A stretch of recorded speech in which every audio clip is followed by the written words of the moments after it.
LT today stands for lots of tunes. In fact, in this man's collection, some 250,000 tunes on some 20,000 records, and he's parlayed that fanaticism, as he calls it, into a store. In fact, Bob Switzer is here. He owns Taz Records, and he is a major record collecting buff of the highest order, right, Bob? I suppose you might say that. Now, this is obviously just a very small fraction of your collection. Mm-hmm. You have everything at home from what? You have 78s? Do you have 78s? Oh yes, back to about 1907. CDs? 78s.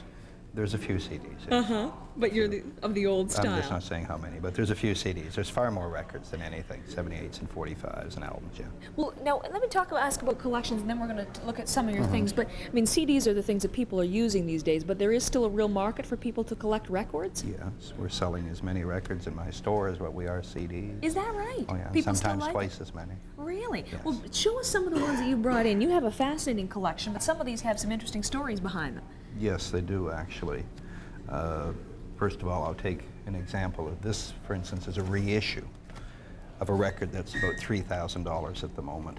Wow! Yeah, it was a record that never really sold. It was a doo-wop group or a black vocal group for 4 or 5-piece harmony. The record never sold at all, and for years no one could find a copy. Eventually they did, and then they ran out, did run-offs on them. So this in effect is like a $5 reissue, but it's a $3,000 single normally. This is an example of surf music. Frank Zappa, one of the early Frank Zappa records. When he was in the He's not even noted Persuaders? there, but he was in this group, and he was the Grunion guitarist. Run. How about that? Some of the old Jerry Lewis, Jerry Lee Lewis? These are all original Sons, except for this one, which has been autographed, which is a Canadian copy. Ooh. These were all bought out of a warehouse back in about 1964, unplayed, which was kind of nice.